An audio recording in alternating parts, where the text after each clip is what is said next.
getting something out of celebration, is it possible that we get irresponsible and not be sensitive enough to the surrounding people? It's not, in my view, something which is personal. When we celebrate our common ground. Celebration doesn't come from the person, but rather comes from love, from our sense of shared intimacy with others, or with the universe. And therefore, the entire universe is included in the celebration. In that sense, true celebration cannot be detrimental to other beings. Otherwise, there would be no real happiness if my way of happiness is doing harm to others. That would be then a kind of compensation. Your heart wouldn't be with it. Something else will be with it, but not your heart. When your heart goes with your celebration, then the universe is included. It is not a personal celebration. In fact, it is the universe that celebrates through you and through others.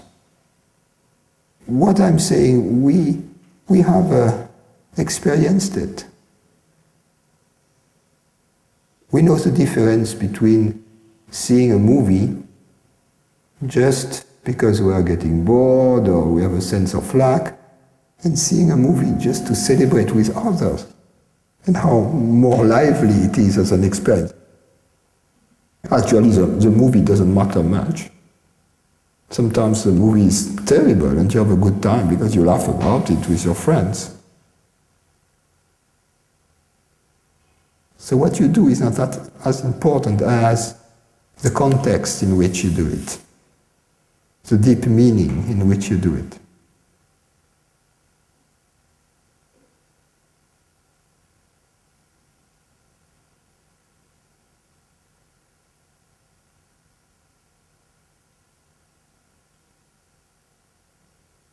When there is ignorance, which means when there is a belief in a separate self, there is no true celebration.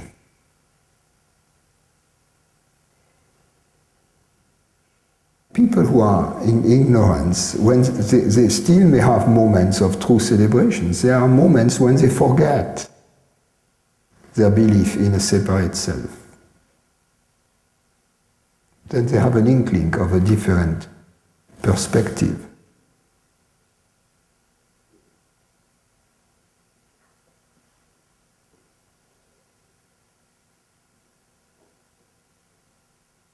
Joseph Campbell used to say, follow your bliss.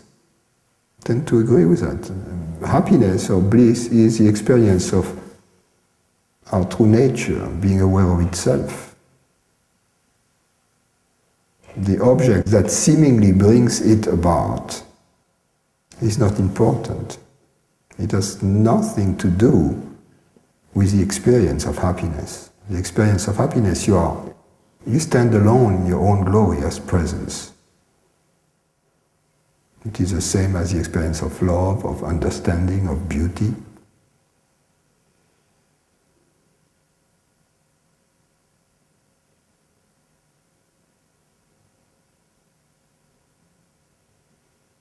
So practically speaking, if you have a hobby that generates joy for you, you don't have to let go of it. I don't want you to live in a prison, and eat dirty food and don't have any connections with other beings. That's not the goal. That's not the point. You see, what we have to renounce is not enjoyment of objects. What we have to renounce is simply our attachment to a belief, one single belief that we are a separate individual.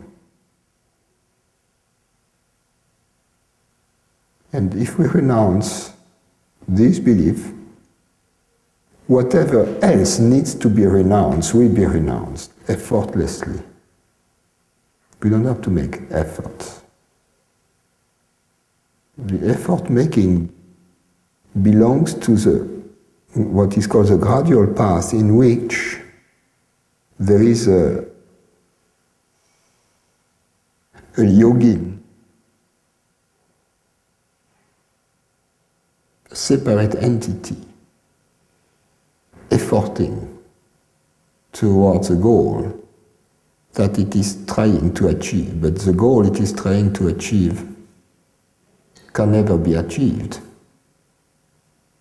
because there is nobody to achieve it.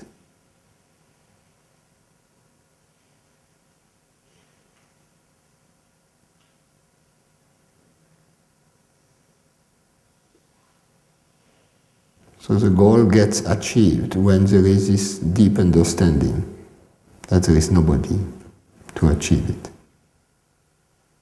And that there was nobody in the first place to start the quest. That there is not a single separate entity in the entire cosmos.